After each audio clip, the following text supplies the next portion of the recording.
আর একটা বিশেষ আমল রয়েছে, চলুন সেই আমলটার কথাও বলে দেই। সেই আমলটা হলো আল্লাহ পাকের কোরআন জানিয়েছে, মহান আল্লাহ জানিয়েছেন, শাহরু রমাদান আল্লাযী উনজিলা ফীহিল কোরআন। মহান আল্লাহ জানিয়েছেন নিশ্চয়ই রমজান মাস। আমরা যেন বললাম আল্লাহ রমজান মাস এত গুরুত্বপূর্ণ কেন? মহান আল্লাহ জবাব দিয়ে বললেন, আল্লাযী উনজিলা ফীহিল কোরআন। মহান আল্লাহ জানিয়েছেন কারণ রমজান মাসেই তো কোরআন নাযিল করা হয়েছে। আর একটু মন খুলে বলেন, রমজান মাসে কি নাযিল করা হয়েছে? কোরআন। এই জন্য রমজানের তৃতীয় আমল, যত বেশি কোরআনের সাথে সম্পর্ক রাখা যায়, দ্যাটস মিন যত বেশি কোরআন তেলাওয়াত করা যায়। এই জন্য খুব হেভি আল্লাহওয়ালা যারা, তারা রমজান মাসে প্রচুর পরিমাণ কোরআন তেলাওয়াত করে। আলহামদুলিল্লাহ বললেন না তো? বলুন না আলহামদুলিল্লাহ। হ্যাঁ, 3 নম্বরে তেলাওয়াতুল কোরআন। মাহে রমজানের 4 নম্বর আমলটা, বিশেষ আমলটা জানার আগে এবারে হাদিসটা আপনাকে শুনতে হবে। হাদিসে এসেছে হযরত আব্দুল্লাহ ইবনে আব্বাস হাদিসের বর্ণনাকারী, তিনি বলেন, কানা রাসূলুল্লাহি সাল্লাল্লাহু আলাইহি ওয়াসাল্লাম আজওয়াদান নাস। মুহাম্মাদুর রাসূলুল্লাহ সাল্লাল্লাহু আলাইহি ওয়াসাল্লাম তিনি ছিলেন মানুষদের ভিতরে সবচাইতে জাওয়াদ, সবচাইতে বেশি দানশীল। মানুষদের ভিতরে তিনি ছিলেন আজওয়াদ। আর একটু মন খুলে বলেন, রাসূল ছিলেন সবচেয়ে বড় দানশীল দাতা। হাজিরিনে মজলিস, মনে রাখুন, হাদিসের বর্ণনায় আসছে হযরত আব্দুল্লাহ ইবনে আব্বাস বলেন, ওয়া কানা আজওয়াদু মা ইয়াকুনু ফি রমাদানা হিনা ইয়ালকাহু জিবরিলু। আর মাহে রমজানে ফেরেশতা জিবরিল আমিন আলাইহিস সালাম যখন আমার নবীর কাছে আসতেন, আমার নবীর দান দাক্ষিণ্যতার পরিমাণ আরো বেড়ে যেত। সারা বছর যা দান করতেন, রমজান মাস এলে রাসূলের দান করার পরিমাণ আরো কি হতো। আর সামনে রমজান মাস, আমি এই কাবরা কাবরি করতেছি যে 1000 টাকা দাও, 1000 টাকা দাও, কেউ কিচ্ছু বলে না।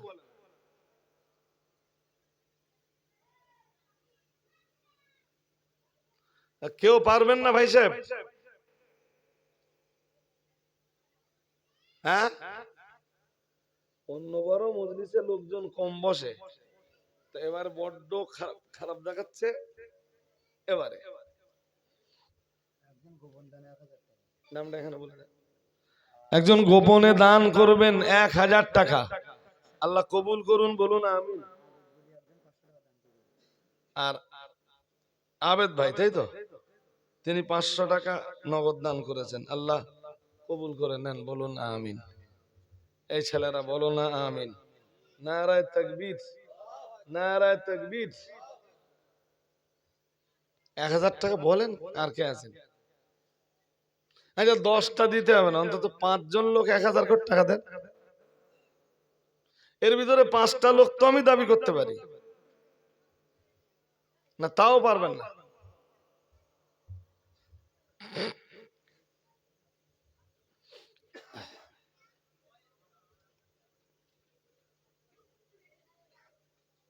কেউ কিছু কয়েন না কেন বলেন?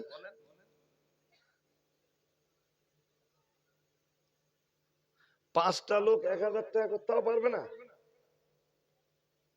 তাহলে কি 50 টাকা করে ধরবো?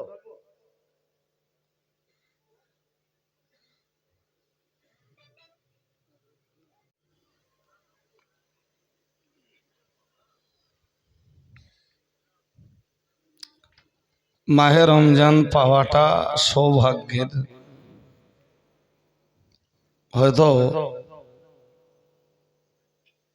আমরা এখানে অনেকে আছি যারা এবছর মাহে রমজান পাবো পরের বারে পাবো না।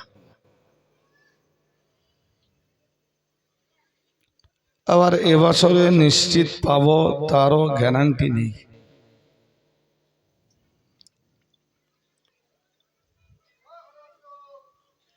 তো এবছর মাহে রমজান যদি পাইও আমরা,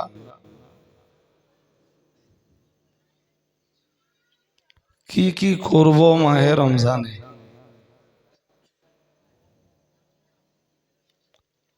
মাহে রমজান আমাদের কাছে গুরুত্বপূর্ণ কেন?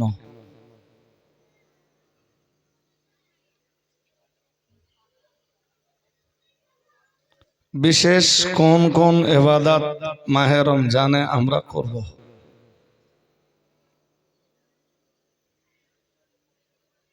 তার ছোট্ট সংক্ষিপ্ত একটা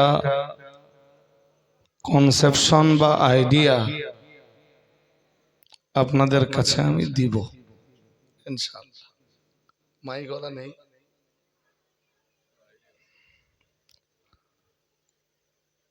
তো চলুন আমরা ততক্ষণে একটু এগিয়ে যাই।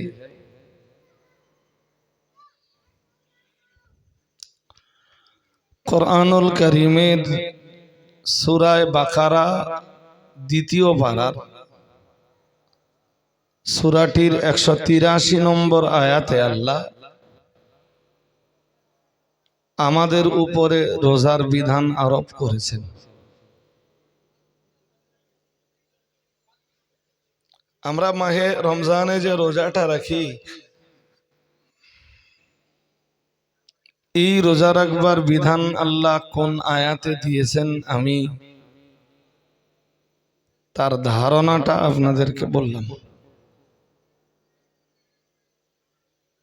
সূরাতুল বাকারার 183 নম্বর আয়াত।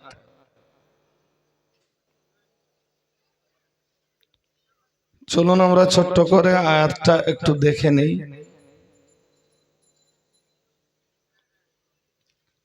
বিসমিল্লাহির রহমানির রহিম। ইয়া আইয়ুহাল্লাযীনা আমানু কুতিবা আলাইকুমুস সিয়াম কামা কুতিবা আলাল্লাযীনা মিন ক্বাবলিকুম লাআল্লাকুম তাত্তাকুন।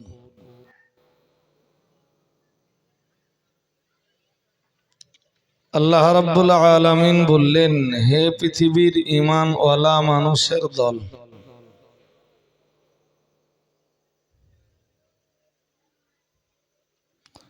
ও হে পৃথিবীর ঈমানওয়ালা মনুষ্য সকল,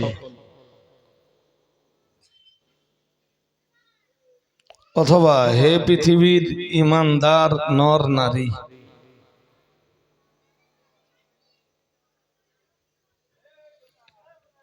কুতিবা আলাইকুমুস সিয়াম,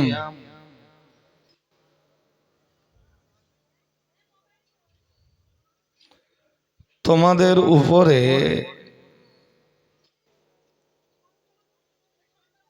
রোজা রাখবার বিধান আরোপ করা হয়েছে লিখিতভাবে, অথবা হে ঈমানদার নারী পুরুষের দল, তোমাদের উপরে রোজা ফরজ করে দেওয়া হয়েছে লিখিত রূপে।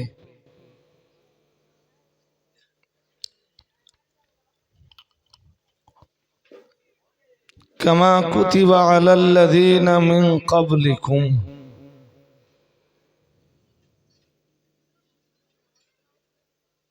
যেমন তোমাদের পূর্ববর্তীদের উপরেও ছিল।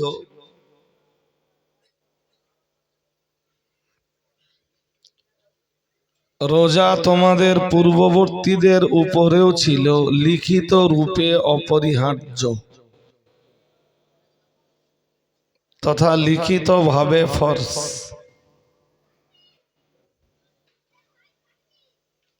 ভাই একটা জিনিস একটু মাঝখানে বলে নেই, আমি ঠিক এই মজলিসটাই এলে ভালো বুঝতে পারিনি একটা জিনিস, সেটা হলো এই মজলিসটায় মানুষ কম বসে কেন?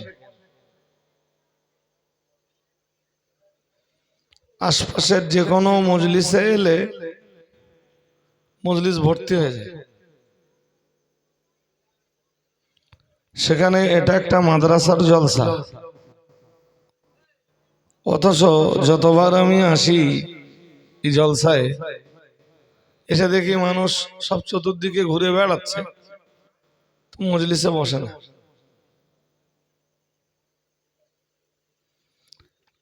এর কি কারণ আছে? আমি তা ব্যাখ্যা করতে পারবো,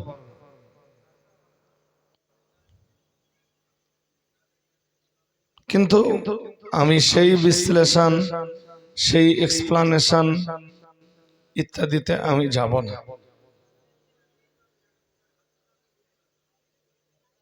প্রতিবার একই কন্ডিশন দেখি যে লোকজন আশপাশে আছে, ঘুরছে ফিরছে, এবং বোধহয় খোঁজ নিলে পাওয়া যাবে যে এমন কোনো বাড়ি নেই যে বাড়িতে আত্মীয় স্বজন লোক কুটুম্ব আসে না। যাক, ছাড়ুন। তো যারাই আছেন তাদেরকে নিয়েই আমার কিছু কথা।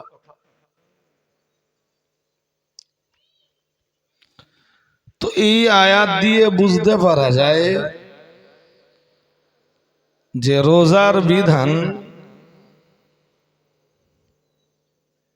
প্রথমবার উম্মতে মুহাম্মাদির উপরে আরোপিত হয়নি।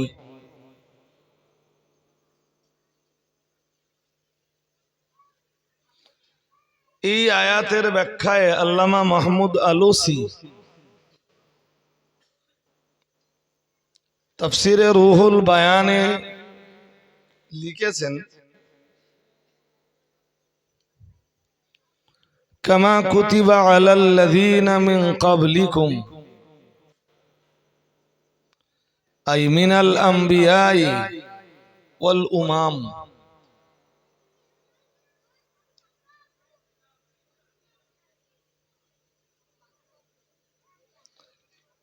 আল্লামা মাহমুদ আলুসি লিখেছেন যে প্রত্যেক নবী এবং প্রত্যেক নবীর উম্মাতদের উপরে রোজা ফরজ ছিল।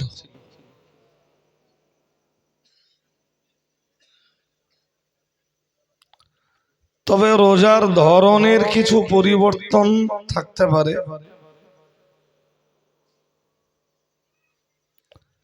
রোজার টাইম টেবিলের পরিবর্তন হয়ে থাকতে পারে,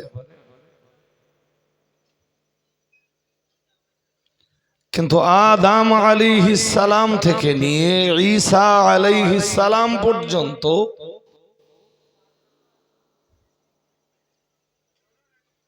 সব নবী আর সব নবী রাসূলদের উম্মাতদের পিরিয়ডে রোজার বিধান ছিল।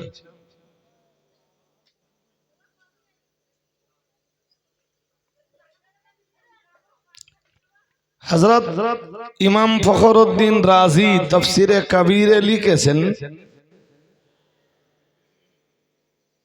যে ইহুদি খ্রিস্টানদের উপরেও রোজা ফরজ ছিল।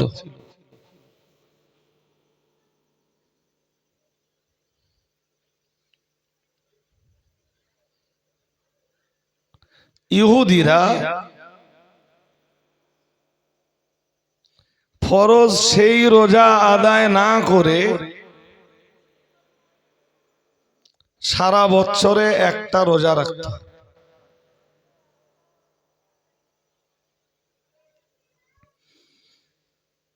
আর ওই একটি রোজা সারা বছরের জন্য যথেষ্ট মনে করত।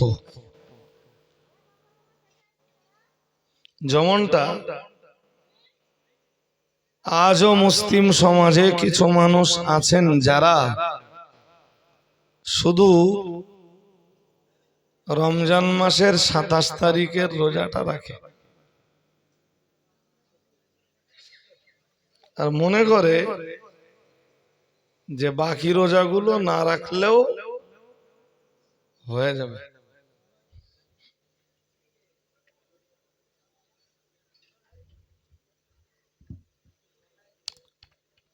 আবার খ্রিস্টানরা তারা রমজান মাস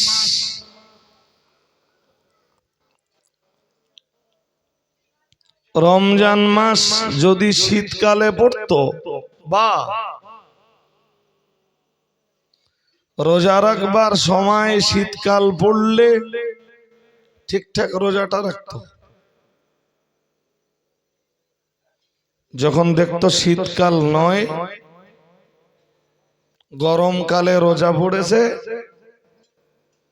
নিজেরা মাস ঘুরিয়ে নিত।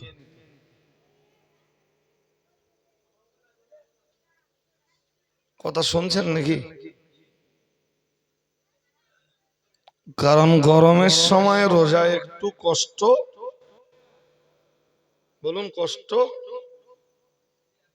বেশি হয়, আর শীতের সময় রোজায় কষ্ট একটু কম হয়। তবে শীতের রোজার তুলনায় গরমের রোজায় আবার সওয়াব অনেক বেশি হয়। কষ্ট বেশি হয় না? হ্যাঁ না কিছু বলেন। গরমের রোজায় ধরুন বৈশাখ মাসের রোজা, জ্যৈষ্ঠ মাসের রোজা, কষ্ট বেশি হয়। এই হেতু গরমের সময়ের রোজাতে আল্লাহ সওয়াব বেশি লিখে দেয়।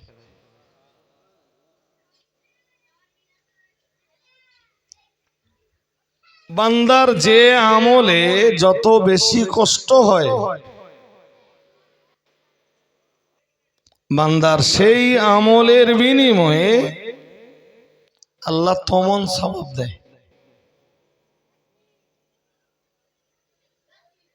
চলুন আয়াতটাকে আরেকবার পড়ে আসি। ইয়া আইয়ুহাল্লাযীনা আমানু, হে পৃথিবীর ঈমানওয়ালা নর নারীর দল, কুতিবা আলাইকুমুস সিয়ামু, তোমাদের উপরে রোজার বিধান লিখিতভাবে আরোপ করা হয়েছে। কামা কুতিবা আলাল্লাযীনা মিন ক্বাবলিকুম, যেভাবে তোমাদের পূর্ববর্তীদের উপরেও রোজা রাখবার বিধান আরোপ করা হয়েছিল। একই সিস্টেমে একই কায়দায় তোমাদেরকেও রোজার বিধান দেওয়া হয়েছে। আমরা যেন বললাম, আল্লাহ রোজার বিধান আপনি আমাদের দিয়েছেন কেন? মহান আল্লাহ জবাব দিয়ে বললেন, লাআল্লাকুম তাত্তাকুন। মহান আল্লাহ বললেন, রোজার বিধান এজন্যই তোমাদের দিয়েছি যাতে তোমরা পরহেজগার মুত্তাকি হতে পারো। আর একটু মন খুলে বলেন, যারা আছেন একটু গাঢ় মনোযোগ দিয়ে কথাগুলো শুনুন।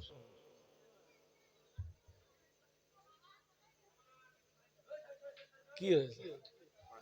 পানি তো পড়ছে, শিলটিল হয়নি তো এদিকে?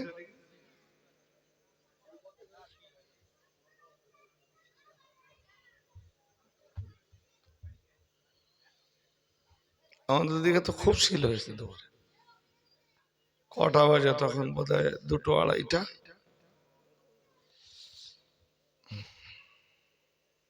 আনুমানিক বলছি, একটু কম বেশ হতে পারে। তো আমরা যেন বললাম, আল্লাহ রোজার বিধান আপনি দিয়েছেন কেন? আল্লাহ জবাব দিয়ে বললেন, রোজার বিধান এজন্যই দিয়েছি লাআল্লাকুম তাত্তাকুন, যাতে তোমরা মুত্তাকি হতে পারো।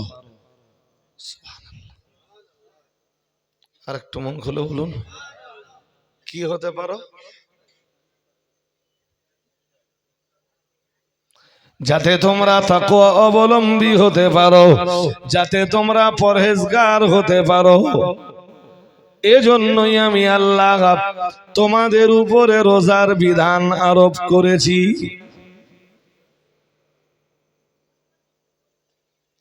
কারণ মানুষ মুত্তাকি হতে পারলে, মানুষ পরহেজগার হতে পারলে, মানুষ তাকওয়া অবলম্বী হতে পারলে, লিল্লাযীনা তাকাও ইনদা রাব্বিহিম জান্নাতুন তাজরি মিন তাহতিহাল আনহার।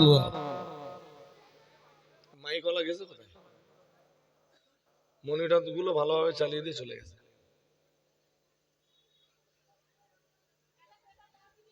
এক কমিটির ভাইরা একটু মাইকলার কতদিন পাওয়া যায় কি? আমি মনিটর কোনো মজলিসে চালাতে যাই না। মনিটরের প্রথম কাজ হচ্ছে গলা নষ্ট করে দেওয়া, ওর প্রথম ফজিলত।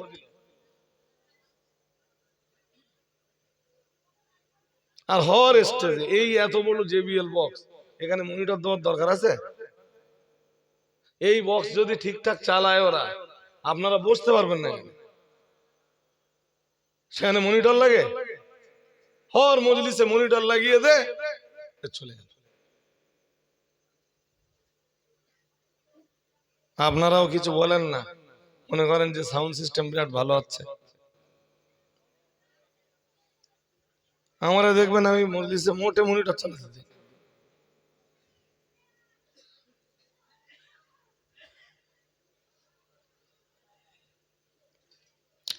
একটা আয়াত ভালো করে পড়বো তো তার আগেই গলা কেটে যাচ্ছে। লিল্লাযীনা তাকাও ইনদা রাব্বিহিম জান্নাতুন তাজরি মিন তাহতিহাল আনহার। মহান আল্লাহ জানিয়েছেন, আল্লাহ পাক রব্বুল আলামিন জানিয়েছেন, আর যারা তাকওয়া অবলম্বী হয় তাদের রবের নিকট তাদের জন্য রয়েছে জান্নাত। একটু মন খুলে বলেন। এটা আবার সূরা আলে ইমরান থেকে পড়লাম আমি, কারণ জান্নাতে যেতে গেলে তাকওয়া লাগবে। সূরা বাকারার শুরুতে আছে না, যালিকাল কিতাবু লা রাইবা ফি। মহান আল্লাহ জানিয়েছেন, এটা এমন একটা কিতাব যে কিতাবের ভিতরে কোনো সন্দেহ নাই। সুবহানাল্লাহ বলুন। আমরা জানো বললাম আল্লাহ এই সন্দেহ মুক্ত কিতাবটা আপনি দিয়েছেন কেন? মহান আল্লাহ বললেন, সন্দেহ মুক্ত এই কিতাবটা আমি দিয়েছি এজন্য, হুদাল্লিল মুত্তাকিন। মহান আল্লাহ বললেন, যার বিনিময়ে মুত্তাকিরা হেদায়াত পেতে পারে, যে কিতাবটির মাধ্যমে तमाम দুনিয়ার মুত্তাকিরা হেদায়াত পেতে পারে। অর্থাৎ মুত্তাকি হওয়ার ইচ্ছা যাদের আছে, আমার কোরআনের কাজ হলো কোরআন তাদেরকে রাস্তা দেখাবে।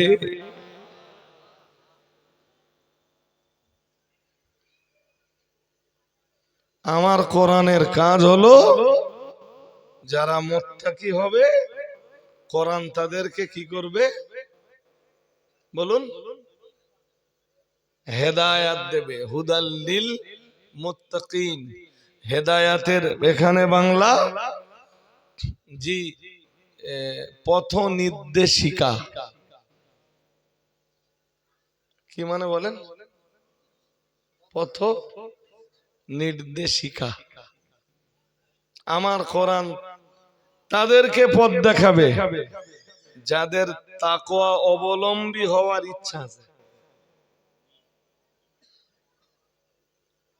আর একজন মানুষ তাকওয়া অবলম্বী হতে পারে কিসের মাধ্যমে? সেটা আল্লাহ বললেন, রোজা রাখবার মাধ্যমে। এবার বলুন, তাকওয়ার সাথে রোজার সম্পর্ক?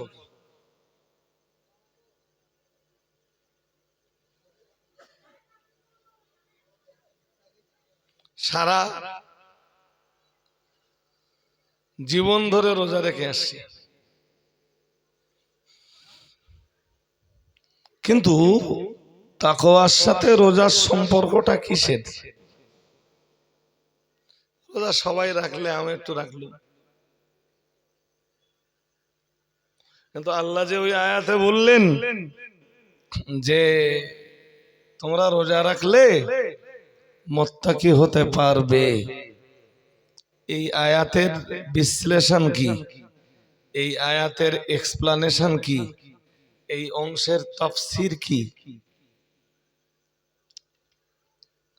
চলুন ছোট্ট করে জেনে নেব তাফসীরটা।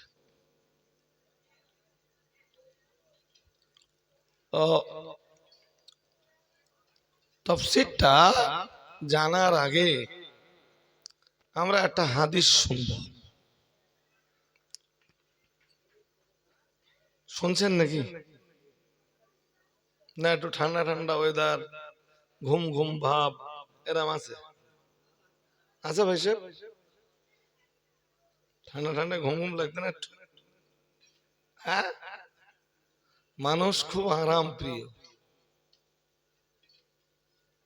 ঠিক না? মানুষ কি, ভাই মনিটর বন্ধ করে দাও একদম, দিয়ে জেবিএল গুলো ঠিকঠাক চালাও। মানুষ খুবই আরাম প্রিয়, আয়েশ প্রিয়, আর যার যত আয়েশ আরাম হয় সে তত আয়েশ আরাম চায়। বক্সে প্রেসার চলে,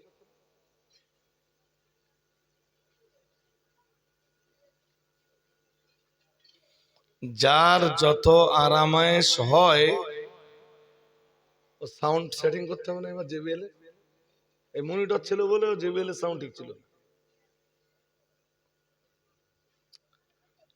সে তার দেহ তত আরামায়েশ চায়।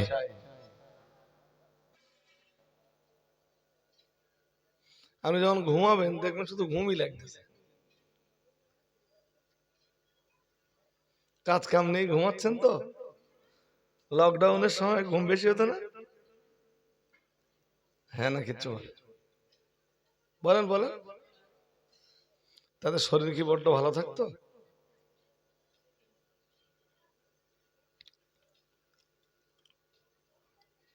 না। আমার যেটা বক্তব্য, পরিষ্কার করে, পরিষ্কার নেই,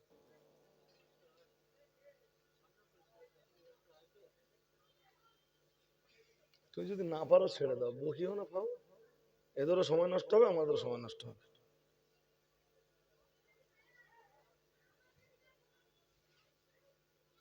না পারো বলে দাও যে হুজুর হবে না।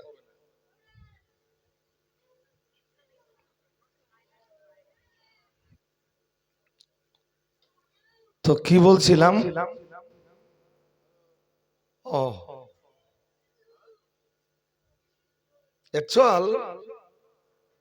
অ্যাকচুয়াল শান্তি, অ্যাকচুয়াল আরাম, অ্যাকচুয়াল আয়েশ, অ্যাকচুয়াল আনন্দ আল্লাহর ইবাদতে।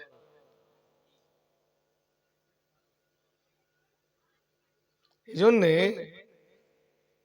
পৃথিবীর তাকওয়া অবলম্বী, মুত্তাকি, পরহেজগার, ওলিয়া উলিয়া, গৌস কুতুব যারা, তাদের প্রত্যেকের রাতের ইবাদত বেশি,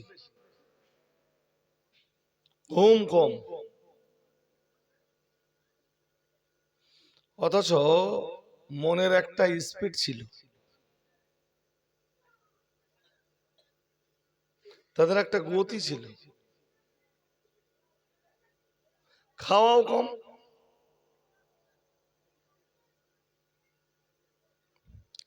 হাদিস শরীফ বিবরণ দিয়েছে, আল্লাহ পাকের রাসূল জানিয়েছেন, মান কাল্লা তাআমুহু কাসুরা তাফাক্কুরুহু। আল্লাহ পাকের রাসূল জানিয়েছেন, আল্লাহর হাবিব জানিয়েছেন, যার খাবার কম, রাসূলুল্লাহ জানিয়েছেন, তার ধর্মীয় চিন্তা চেতনা অনেক বেশি। বক্সের প্রেসারটা বাড়াও অন্তত। কিচ্ছু নেই তো, কিছু আছে? আমি বললে ওরা রাগ করবে। যারা পিকনিক টিকনিক করে বক্স মাঝে দেশে দেখেছেন, 2 কিলোমিটার দূর থেকে মনে হবে যে বুকি ধাক্কা মারতেছে। আর তোমাদের সবার মাইক এরকম চলে কেন? এরা একটাই কারণ, এরা কিছু বলে না তাই। এরা সব নিরীহ ভালো মানুষ। আর ওই গান বাজনার মাইক যদি খারাপ হয়ে যায় কোনো কারণে, ঘোড়া টিম টান মেরে ফেল দেবে। সবাই নিরীহপনার সুযোগ নেয়।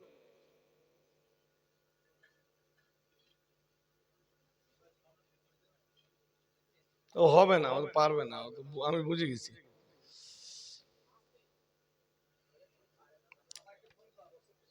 তোমার যা মেশিন, তোমার যা বক্স, হ্যাঁ, এবারে দরকার হচ্ছে তুমি যদি না বোঝো, তোমার উপর তো প্রেশার করতে পারবো না। ওর মেশিন, অনেক মেশিন আছে, করলে করতে পারবে। কিন্তু যদি না জানা থাকে তাহলে করবে কি করে? আর এখনকার সিস্টেম তো সব সব কম্পিউটার সিস্টেম।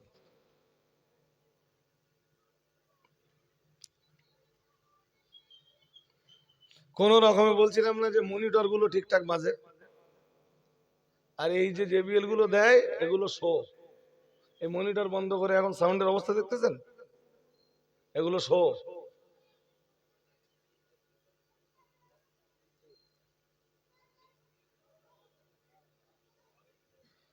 যে কোনো মসজিদে মনিটর বন্ধ করতে বলেন, মাইক করা বন্ধ করে দেখবেন এই জেবিএল গুলো শো। তো ওই জেবিএল এ যে পেশার নেবে মনিটরে সেই পেশার নিতে পারে। আর ওতে কি হবে, আধ ঘন্টা 45 মিনিট 1 ঘন্টায় হুজুরের গলা শেষ। 3 দিন হুজুর আর কথা বলতে পারবে না।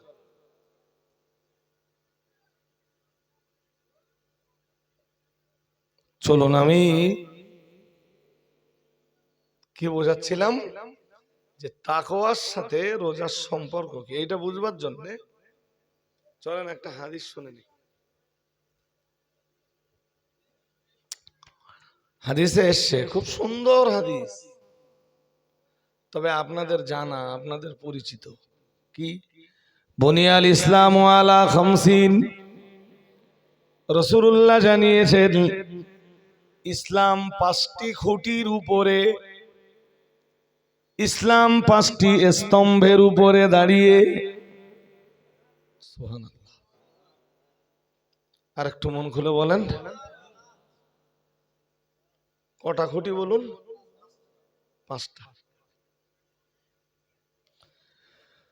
ইসলামের প্রথম খুঁটি হলো শাহাদাতে আল্লাহ ইলাহা ইল্লাল্লাহ ওয়া আন্না মুহাম্মাদার রাসূলুল্লাহ।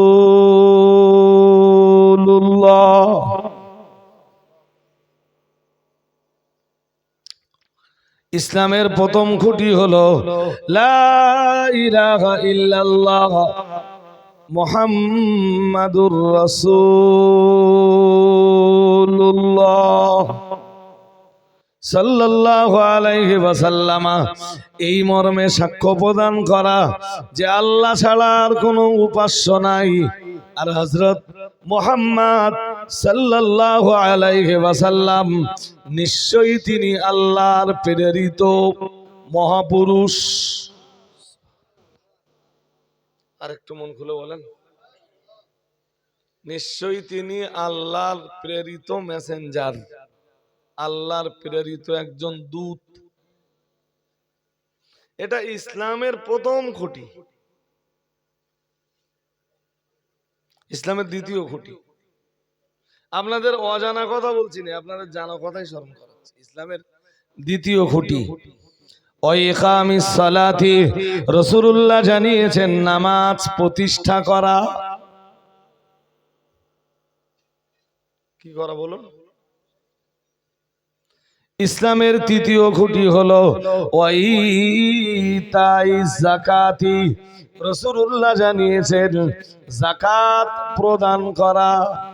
মাল যাদের আছে তাদের নির্দিষ্ট পরিমাণ মালের নির্দিষ্ট পরিমাণ অংশ যাকাত দেওয়া। কয় হলো বলুন বলুন, কয় হলো?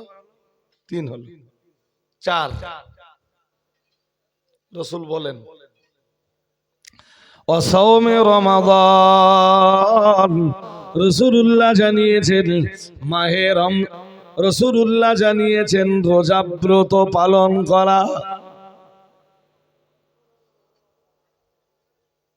কোন মাসে রোজা রাখবো ওটা আল্লাহ অন্য আয়াতে বলে দিয়েছে। 4 নম্বরে রাসূল বলেছেন অসাওমে রমাদান, রাসূলুল্লাহ জানিয়েছেন রোজা ব্রত পালন করা। 5 নম্বরে বলেছেন ওয়াল হজ, বাইতুল্লাহ শরীফের হজ আদায় করা। আর একটু মন খুলে বলেন, আচ্ছা ইসলাম যে 5টা খুঁটির উপরে দাঁড়িয়ে, আপনারা জানেন তো? হ্যাঁ না বলে না? তা আমি আজকে আবার বলছি কেন? এবার আপনাদেরকে প্রশ্ন করব কিছু। প্রথম প্রশ্ন,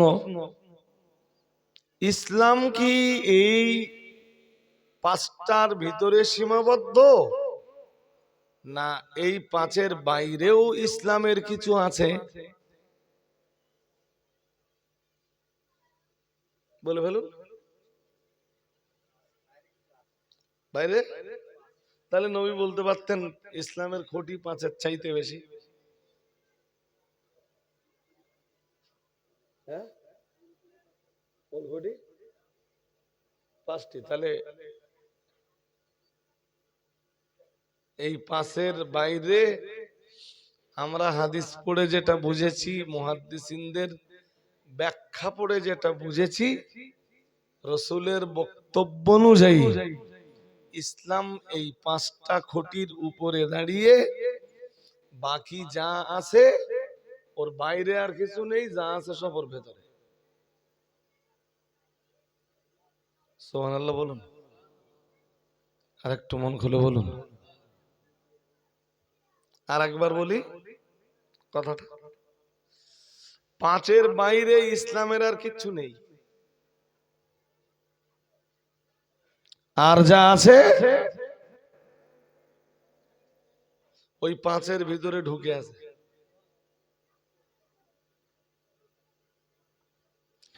ইসলামের প্রথম স্তম্ভ হলো লা ইলাহা ইল্লাল্লাহ মুহাম্মাদুর রাসূলুল্লাহ সাল্লাল্লাহু আলাইহি ওয়াসাল্লাম, এই কথাটার সাক্ষ্য প্রদান করা। ও বাবাজিরা ভাইরা, এই কথাটার সম্পর্ক ঈমানের সাথে।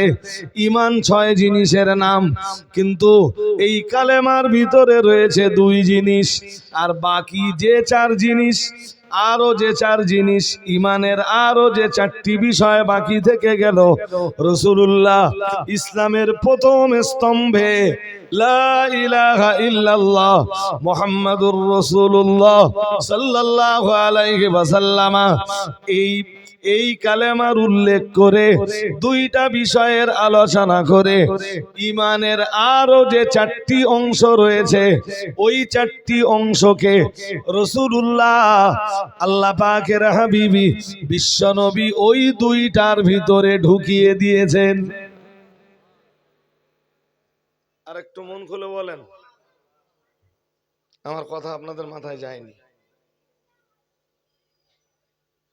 আর এই যায়নি বলে যদি মনে করেন যে আমি আর থাকবো না, আমি বুঝতে পারতেছি না, তাহলে আর জীবনেও মাথায় ঢুকবে না কিছু।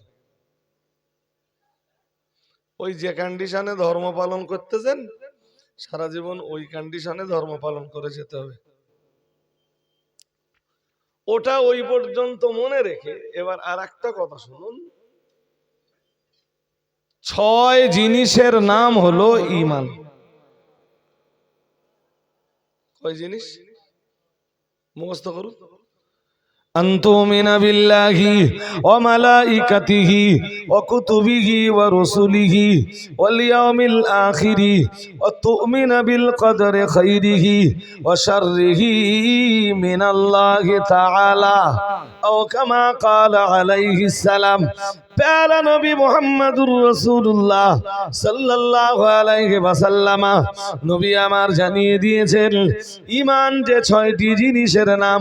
রাসূল 1 নম্বরে জানিয়েছেন আনতুমিনা বিল্লাহি, তুমি আল্লাহকে বিশ্বাস করবা, ওয়া মালাইকাতিহি, ফেরেশতাদিগকে বিশ্বাস করবা। 3 নম্বরে বললেন কুতুবিহি, কিতাব বিশ্বাস করবা। 4 নম্বরে বললেন রসুলিহি, तमाम দুনিয়ার নবী রাসূলদেরকে বিশ্বাস করবা। 5 নম্বরে বললেন আল্লাহ পাকে নবী বললেন ওয়াল ইয়াউমিল আখির, পরকালের দিবসকে বিশ্বাস করবা। রাসূলুল্লাহ 6 নম্বরে বললেন তুমিনা বিল কদরি খাইরিহি ওয়া শাররিহি মিনাল্লাহি তাআলা। রাসূলুল্লাহ বললেন 6 নম্বরে বললেন আর তুমি আরো বিশ্বাস করবা তকদিরের উপরে, তকদিরে ভালো মন্দ যা কিছু হয় সব আমার আল্লাহর পক্ষ থেকেই হয়। আর একটু মন খুলে বলেন, ভালো কিছু হয়তো আল্লাহর পক্ষ থেকে হয়, খারাপ কিছু হয়তো সেটাও আল্লাহর পক্ষ থেকে হয়। আল্লাহ আমার তকদিরে যেমনটা লিখেছেন তেমনটাই হয়। কোন ডাক্তার আমার তকদির বদলে দিতে পারে না, কোন মাস্টারে আমার তকদির বদলে দিতে পারে না, কোন তদবির কারক আমার তকদির বদলে দিতে পারে না, কোন পীর সাহেব আমার তকদির বদলে দিতে পারে না। আমার তকদিরে যা আল্লাহ লিখেছেন তাই হয়। বলুন তো কয় বিশ্বাসের নাম ঈমান? জোরে বলুন। 6। 6 বিশ্বাসের ভিতরে 1 আল্লাহ বিশ্বাস, 2 ফেরেশতা বিশ্বাস, 3 ভুলে গেছেন কিতাব বিশ্বাস, 4 নবী রাসূল বিশ্বাস, 5 আখিরাত বিশ্বাস, 6 বলুন। এবার বলুন ইসলামের খুঁটি কয়টা? প্রথম খুঁটি কি? কালেমার ভিতরে কি কি আছে? কই 6টা আছে? কই 6টা আছে? কলেমা পড়েন। হয়নি তো, কলেমা পড়লে কলেমা হইলো? লা টেনে পড়তে হবে নি? লা টেনে পড়েন। লা ইলাহা ইল্লাল্লাহু মুহাম্মাদুর রাসূলুল্লাহ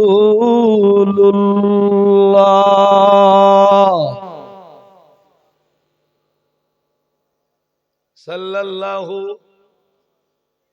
আলাইহি ওয়াসাল্লাম। কলমা খানিতে কেউ দাউদ করেছে? আপনার যে বলতে হবে না আমি 10,000 কলমা পড়েছি। আপনি বলুন না যে আমি 50 বার পড়েছি, ভালো করে পড়েছি। কতবার কতবার পড়েছি? 50 বার, 100 বার পড়েছি। আমি বেশি পড়তে পারিনি, আমি 100 বার পড়েছি। তবে ওই 100 বার খুব ভালো করে পড়েছি। কে বললো তোমার 10,000 কলমা পড়তে? আর বাড়িওয়ালা ওই সেই এই খাতা কাগজ নেই, হিসাব করতেছে কলেমা 1,24,000 হলো কিনা।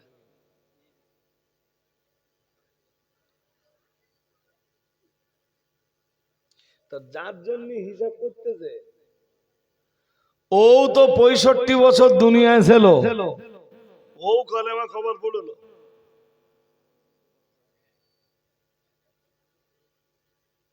কিছু বলো না কেন? হ্যাঁ, সেদিন একটা দাওয়াতে গেছি, সবরেসানি হবে তা বলছে হুজুর 72 খতম কোরআন শরীফ। 72 খতম। তা আমি শুনে অবাক হয়ে যাচ্ছে, 72 খতম। জি, তাহলে এ যাদের নামে সবরেসানি হবে তারা কোরআন পড়তো। ঘুমোচ্ছে কেন ছোট ভাই? যে দোস্ত হ্যাঁ, তো পড়ে যাবে তো। হ্যাঁ,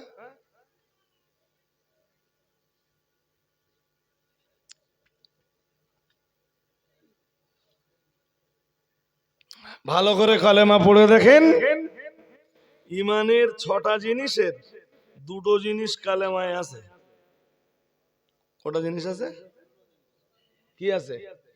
1 নম্বরে রয়েছে লা ইলাহা ইল্লাল্লাহ, আল্লাহ ছাড়া কোনো উপাস্য নাই, আল্লাহ ছাড়া প্রকৃত কোনো মাবুদ নাই।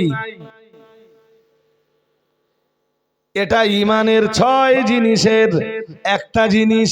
আর একটা জিনিস হলো মুহাম্মাদুর রাসূলুল্লাহ সাল্লাল্লাহু আলাইহি ওয়াসাল্লাম, নিশ্চয়ই মুহাম্মদ সাল্লাল্লাহু আলাইহি ওয়াসাল্লাম আল্লাহর রাসূল।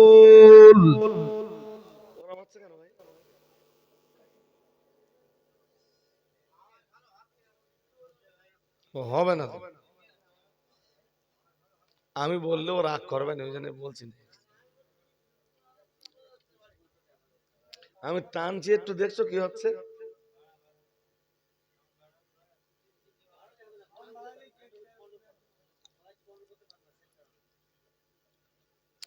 কষ্ট হচ্ছে আমার বিষয়, এত টেনে ছিঁড়ে কথা বলা যায়? এত এক জায়গায় না তো, বোঝেননি? আর তাতে ঘুম হয় না, কত টেনে ছিঁড়ে বলবো।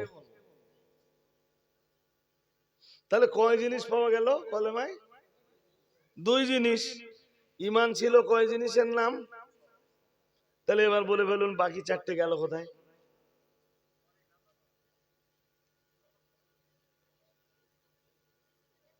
বলুন। বাকি রয়েছে ফেরেশতা বিশ্বাস, বাকি রয়েছে কিতাব বিশ্বাস, বাকি রয়েছে পরকাল বিশ্বাস, বাকি রয়েছে তকদির বিশ্বাস। কালেমার ভিতরে রয়েছে শুধু আল্লাহ বিশ্বাস এবং রসুল বিশ্বাস। বাকি বিশ্বাসগুলো গেল কোথায়?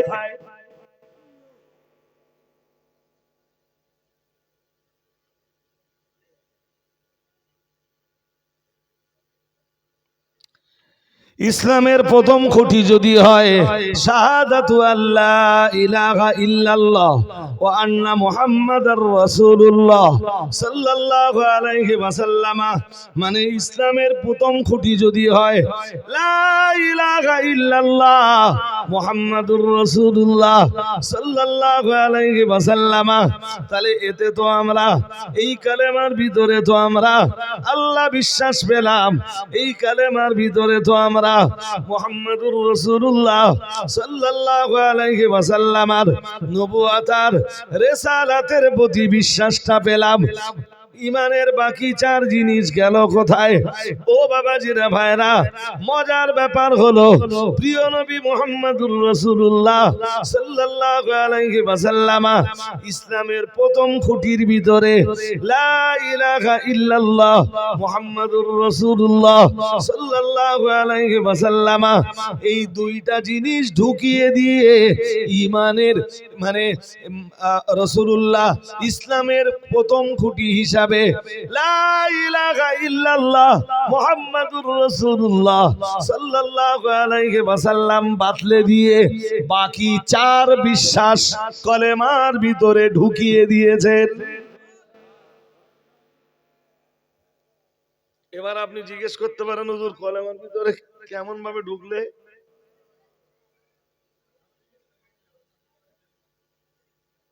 শুনছেন নাকি? শুনছেন? এবার একটু একটু বুঝতে পারতেছেন তাই তো নাকি? এবার আরো কঠিন কথা বলবো, আর সেই কঠিন কথাটা আপনাদের চেষ্টা করতে হবে যাতে আপনারা সহজে বুঝতে পারেন। ইমানের 6 জিনিস ছিল, কালেমার ভিতরে জায়গা পেল 2 জিনিস, বাকি 4 জিনিস গেল কোথায়? তার জবাব দিয়ে আমি বলেছি ওই 2 জিনিসের ভিতরে বাকি 4 জিনিস রাসূলুল্লাহ ঢুকিয়ে দিয়েছেন। ও বাবাজিরা ভাইরা, এখন আপনাদের প্রশ্ন হতে পারে, হুজুর এটা কেমনে সম্ভব যে মানুষটা আল্লাহর রাসূলকে বিশ্বাস করলো? ও বাবাজিরা ভাইরা, আল্লাহকে যে বিশ্বাস করলো, আল্লাহ কিতাব নাযিল করেছেন, এ বিশ্বাস এমনি তার ভিতরে জায়গা পাবে? হ্যাঁ না বলেন? হ্যাঁ, পাবে না? পাবে না? আর ওই কিতাব যখন কেউ বিশ্বাস করবে, ওই কিতাবের ভিতরেই রয়েছে ফেরেশতাদের আলোচনা।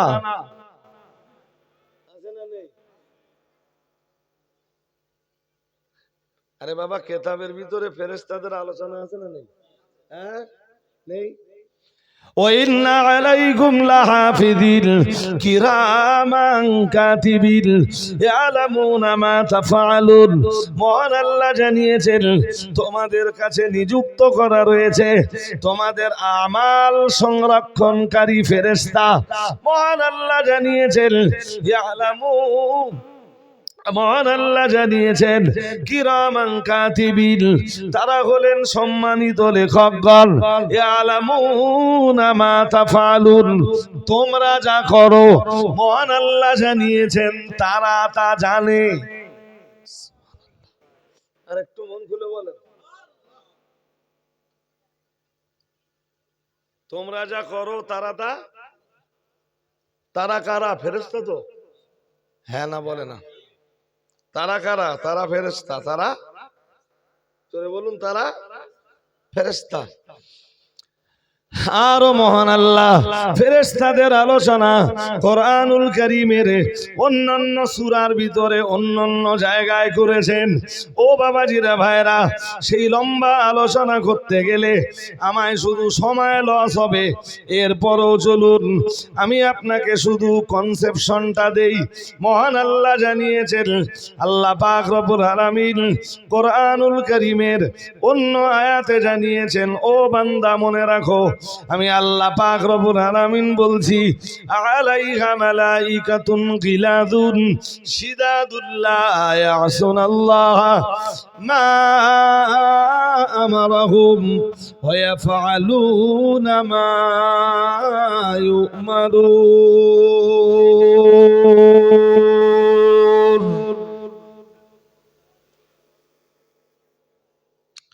মহান আল্লাহ জানিয়েছেন, আল্লাহ পাক জানিয়েছেন, আলাইহা মালাইকাতুন গিলাদুন শিদাদ। এটা তো জাহান্নামের যেসব ফেরেশতারা আছে তাদের ব্যাপারে আল্লাহ বলতেছেন তারা খুব কঠোর প্রকৃতির। يا أيها الذين آمنوا قوا أنفسكم وأهليكم نارا وقودها الناس والحجارة عليها ملائكة غلاد شداد لا يعصون الله ما أمرهم ويفعلون ما يؤمرون। হাজিরিন মজলিস, আমার আল্লাহ এই আয়াতের শেষ অংশে বলছেন, আল্লাহর ফেরেশতারা কখনোই আমার আল্লাহর অবাধ্যতা অবলম্বন করে না। আমার আল্লাহর আইনের বিরোধিতা ফেরেশতারা কখনোই করেন না, বরং আমার আল্লাহ যখন যাকে যা নির্দেশ দেন ফেরেশতারা সেই নির্দেশ শুধু পালন করে চলে। আরো আওয়াজ দিয়ে বলে। তাহলে যখন আমি আল্লাহ বিশ্বাস করলাম, এমনি কোরআন বিশ্বাস করলাম, কিতাব বিশ্বাস করলাম, সে কিতাব নাজেল কার উপরে হয়েছে? জোর করে বলেন তো। আমি তো নবীও বিশ্বাস করেছি কলেমার ভিতরে। তাহলে ফেরেশতা বিশ্বাস অটোমেটিক্যালি এসে গেল। ও বাবাজিরা ভাইরা মনে রাখুন, কিতাব বিশ্বাসটাও হয়ে গেল, ফেরেশতা বিশ্বাসটাও হয়ে গেল। এবারে ওই কিতাব পড়ে দেখুন, মহান আল্লাহ বহু জায়গায় আখিরাতের আলোচনা করেছেন। ঈমানের 5 নম্বর বিষয় ছিল আখিরাতের বিষয়। ও বাবাজিরা ভাইরা, মহান আল্লাহ সূরা বাকারার প্রথম পৃষ্ঠায় জানিয়েছেন। সূরা বাকারায় যদি আপনি নাই বাজান, সূরা ফাতিহাটা ভালো করে পড়ে দেখুন। সূরা বাকারায় পরকালের কথা আছে, আছে না নাই? জোর করে বলেন, কোথায় আছে? সূরা ফাতিহার কোন আয়াতে? সবাই তো জানেন, তো বলেন দেখি কোন আয়াতে আছে আখিরাতের আলোচনা? বলুন, জানেন না? মালিক ইয়াউমিদ্দিন, কে কোন দিবসের মালিক? বলেন বলেন। আল্লাহ।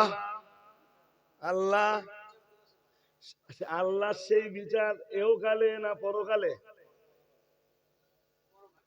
হ্যাঁ, তা পরকালের আলোচনা কেতাবে আছে না নেই? হ্যাঁ, তাহলে আপনি যেই আল্লাহ বিশ্বাস করলেন, তখন এমনি কেতাব বিশ্বাস করা লাগবে। কারণ কেতাব আল্লাহ নাজেল করেছেন আর নবীর প্রতি নাজেল হয়েছে।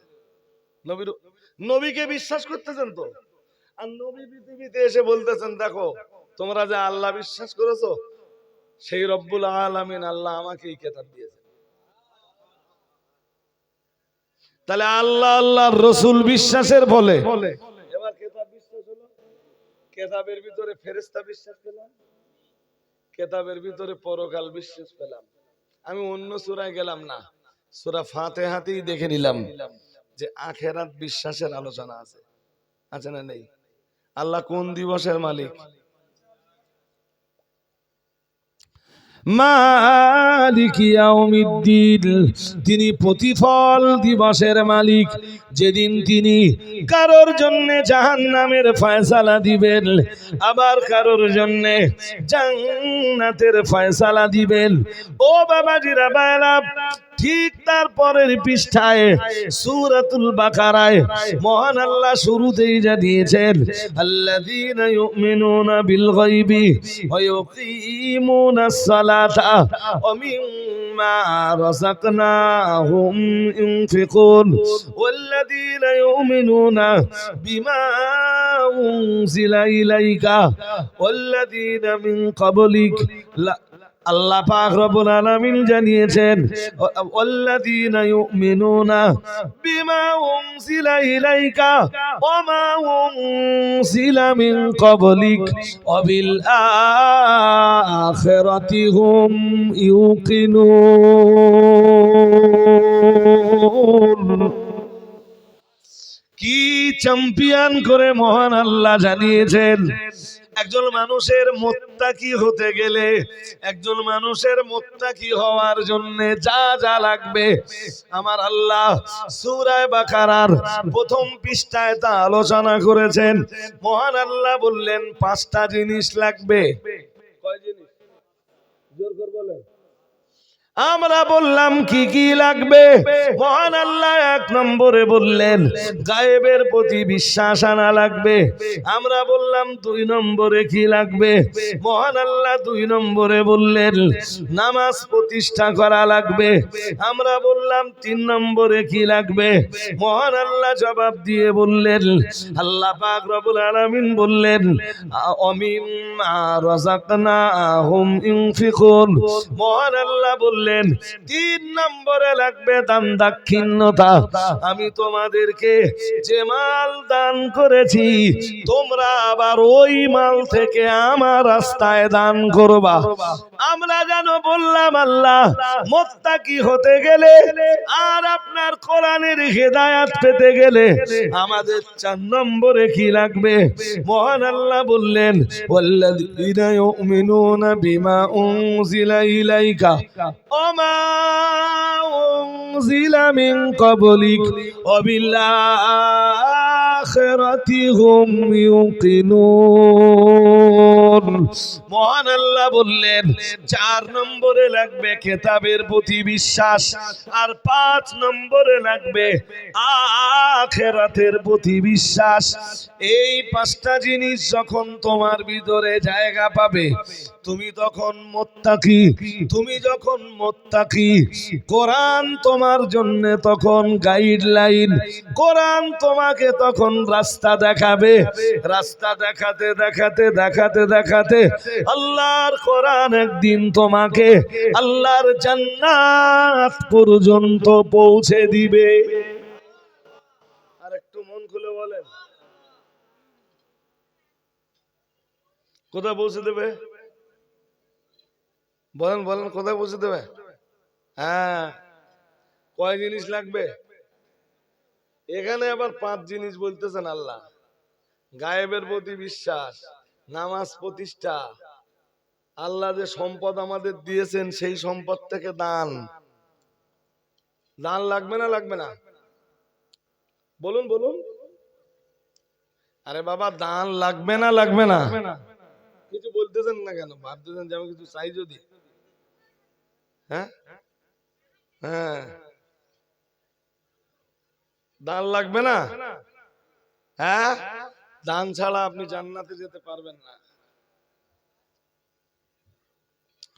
যেমন আমার আল্লাহ অন্য আয়াতে জান্নাতে যাবার জন্য 5টা আমলের কথা বলেছেন।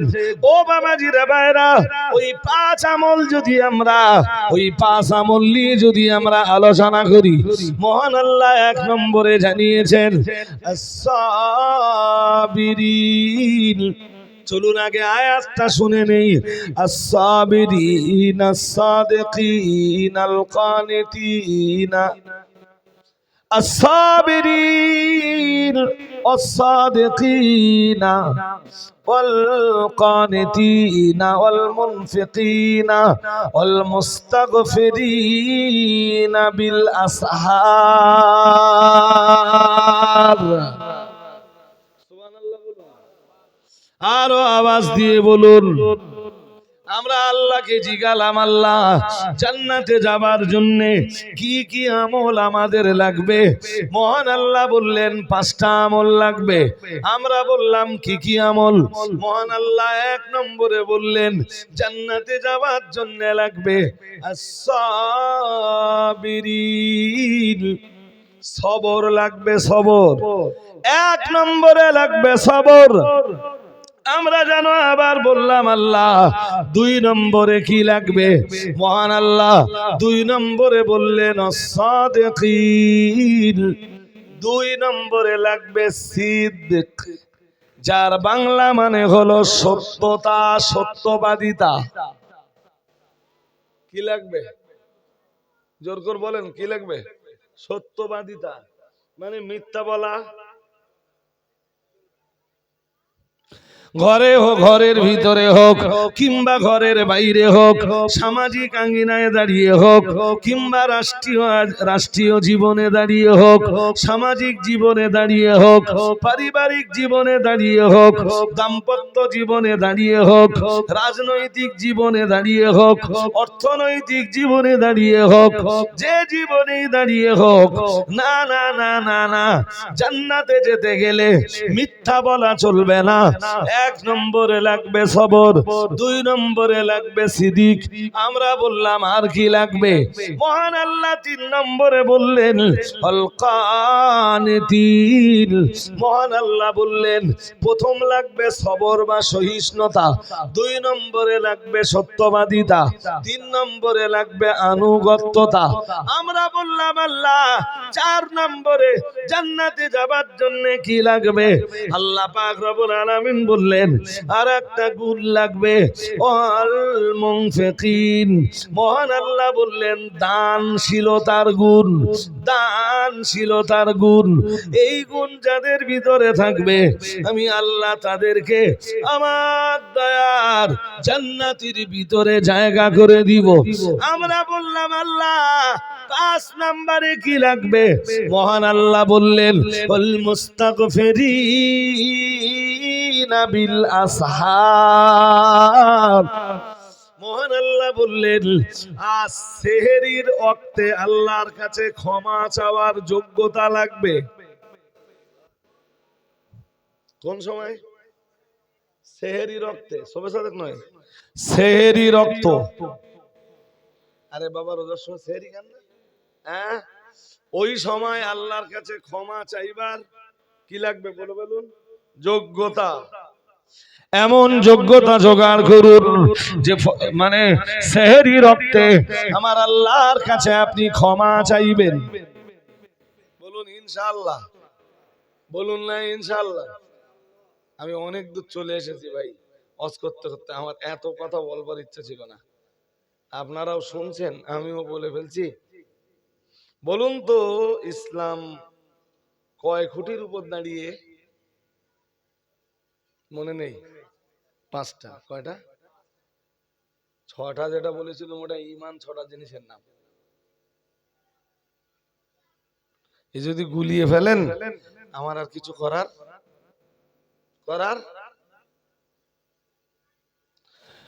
ওই 6টা জিনিসের ভিতরে 1 নম্বরে কালেমা, 2 নম্বরে নামাজ, 3 নম্বরে যাকাত, 4 নম্বরে রোজা, 5 নম্বরে হজ। আজ আমি আর এই বিষয়গুলোর লম্বা ব্যাখ্যা দিয়ে সময় নিতে পারবো না। ও বাবাজিরা ভাইরা, সামনে আমাদের আর মাত্র কয়েকদিন পরে মাহে রমজান স্টার্ট। মহান আল্লাহ কোরআনুল কারীমের সূরা বাকারার 183 নম্বর আয়াতে জানিয়েছেন, ইয়া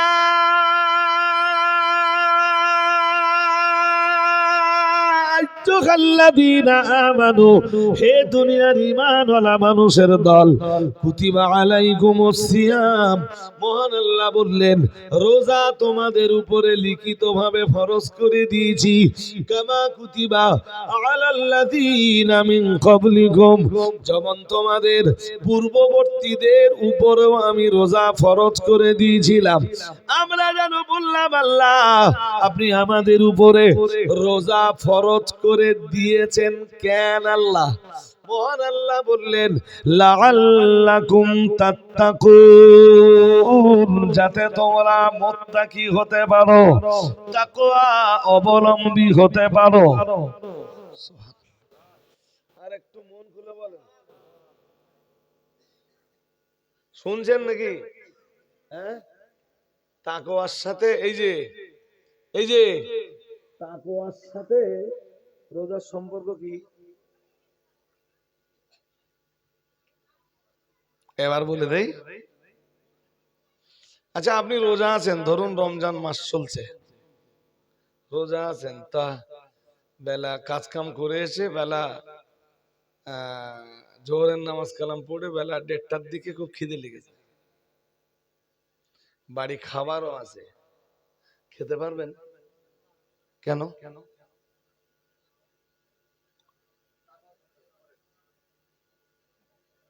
না না, আপনি রমজান মাসে দিনের বেলা খাচ্ছেন না কেন, এটা জিজ্ঞেস করছি। আপনি রোজায় আছেন, কি আছেন? আমি এক্ষুনি পরের জায়গায় যাব না, তাকওয়ার জায়গায় যাব না। আপনি কি আছেন? রোজা আছেন। কার ভয়ে খাচ্ছেন না? হ্যাঁ, বাড়ি খাবার আছে, খিদে লেগেছে, তাও খাচ্ছেন না, কার ভয়ে? জোরে বলুন। আল্লাহর ভয়। বাড়ি যে খাবারটা ছিল, খাবারটা হালাল, তো এই হালাল খাবারটা খেলেন না, কার ভয়? বেশ, মাহে রমজানে যদি আপনি আল্লাহর ভয়ে বাড়ির হালাল খাবারটা যদি বাদ দিতে পারেন, আমার সেই আল্লাহর ভয়ে সুদের টাকা বাদ দিতে পারবেন না কেন?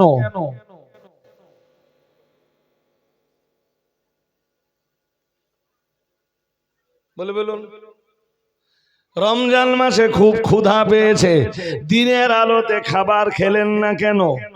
আমি রোজা আছি, কি আছে? আমি আল্লাহর ভয়ে দিনের আলোতে খাবার খেলাম না।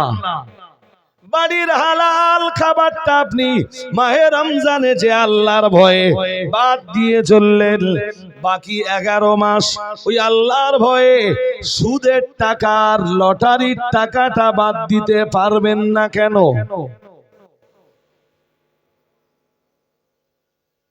বাকি বাকি আরো 11টা যেই মাস আছে, এই মাসে আর কোনো হারাম কাজ করবা না। রোজাদার ট্রাল, রোজাদার কি কথা বলে না, রোজাদার কি ট্রায়াল।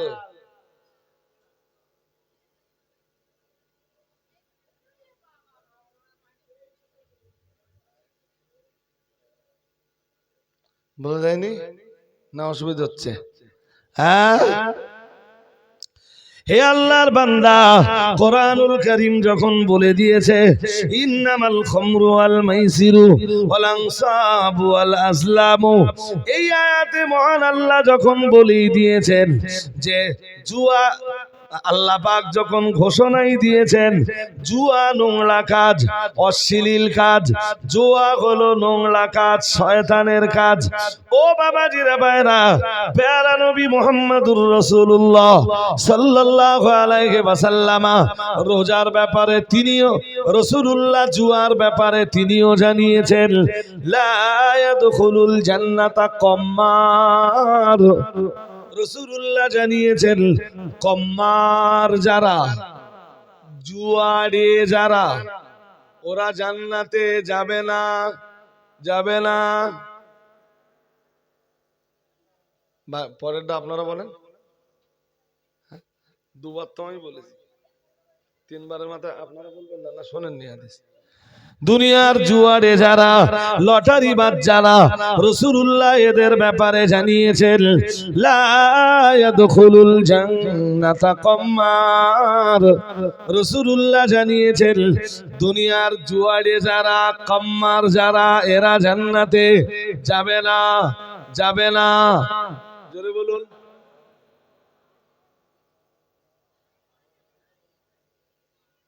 রমজানে যে আল্লাহর ভয়ে তুমি হালাল খাবার ছেড়ে দিতে পারলে, সেই আল্লাহর ভয়ে তুমি জুয়াটা ছাড়তে পারবা না, এটা কোনো কাজের কথা হইলো? তাই আল্লাহ বলতেছেন রোজা রাখো, মুত্তাকি হয়ে যাবা। সুবহানাল্লাহ। আর একটু মন খুলে বলতে পারো না? হ্যাঁ, তাই আল্লাহ বলতেছেন রোজা রাখো, কি হয়ে যাবা? হ্যাঁ,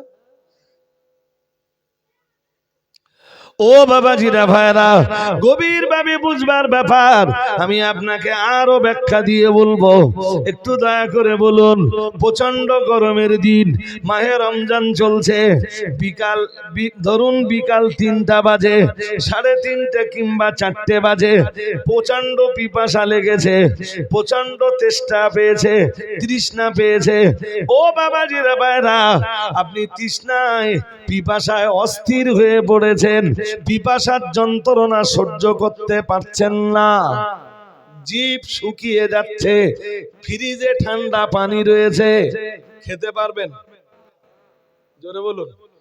কেন খাবেন না? এই তো বুঝতে পারতেছেন কেন খাবেন না? আল্লাহর ভয়ে। সবাই একটু বলেন কেন খাবেন না? আল্লাহর ভয়। ও আল্লাহর বান্দা, মাহে রমজানে যে যে আল্লাহর ভয়ে প্রচন্ড পিপাসা লাগার পরেও তুমি পানি পান করলে না, ঠান্ডা পানিও পান করতে পারলে না, ও আল্লাহর বান্দা, তুমি সেই আল্লাহর ভয়ে ভয়ে মদের বোতলটা কেন ছাড়তে পারবা না?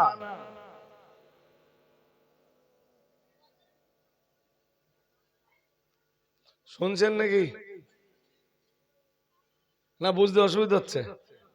তাই আমার আল্লাহ বললেন ইয়া আইয়ুহাল্লাযীনা আমানু, হে দুনিয়ার ঈমানওয়ালা মানুষের দল, কুতিবা আলাইকুমুস সিয়ামু, তোমাদের উপরে লিখিত রূপে রোজা ফরজ করে দেওয়া হয়েছে, কামা কুতিবা আলাল্লাযীনা মিন ক্বাবলিকুম, মহান আল্লাহ বললেন যেভাবে লিখিতভাবে তোমাদের পূর্ববর্তীদের উপরেও রোজা ফরজ করা হয়েছিল, লাআল্লাকুম তাত্তাকুন, যাতে তোমরা পরেজগার হতে পারো, যাতে তোমরা মুত্তাকি হতে পারো।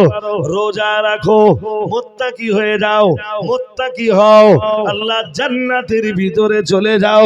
রোজা রেখে কেমনে মুত্তাকি হওয়া যায় তার একটা ব্যাখ্যা আপনাদেরকে শোনাচ্ছিলাম। 3 নম্বরে বলুন, বাড়িতে আপনার হালাল স্ত্রী আছে, হালাল স্ত্রী, দিনের আলোতে রোজা অবস্থাতে মন চাইছে হালাল স্ত্রীকে সম্ভোগ করতে, একটু দয়া করে কি বলবেন? মানে মন চাইলেও এটা সম্ভব? সম্ভব নয় কেন? আল্লাহ, কিন্তু বউ তো হালাল।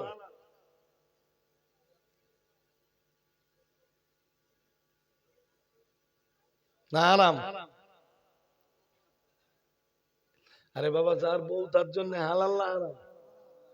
হ্যাঁ, এখন এই রমজান মাসে দিনের আলোয় হারাম কেন? ভয় ডাকার, জোর করে বলেন। হে আল্লাহর বান্দা বান্দি, হে আল্লাহর বান্দারা, মাহে রমজানে রোজা থাকা অবস্থায় তুমি যে আল্লাহর ভয়ে পড়ে তোমার হালাল স্ত্রী থেকে দূরে থাকতে পেরেছো, আল্লাহর বান্দা, তুমি সেই আল্লাহর ভয়ে বাকি 11 মাস পর নারী আর পর স্ত্রী থেকে তুমি বিরত হতে পারবা না কেন? ঠিক না বেটি?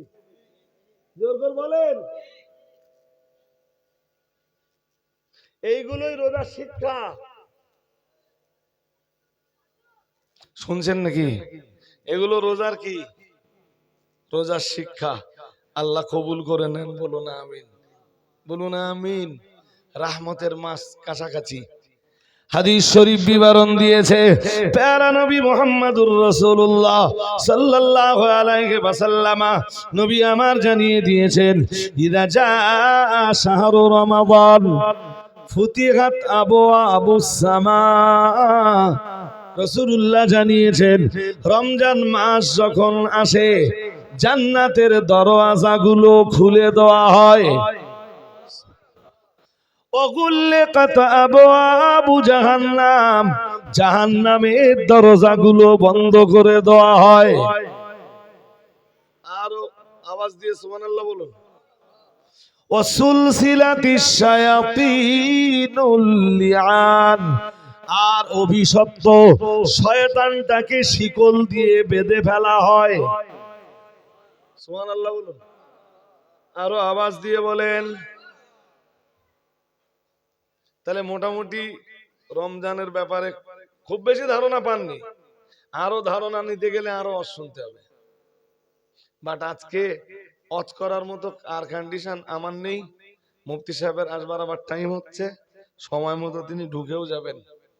ভাই, এই মাদ্রাসার জন্য যারা আছেন তাদের কাছে আমি 10 মিনিট একটু হাত পাতবো। বলুন কে কি দেবেন? 1000 করে টাকা দেন, বেশি বড় দান আমি যাচ্ছি না। ধরতে শুনে আপনাদের এই একটু আগে শুনছিলেন না যে জান্নাতে যাওয়ার জন্য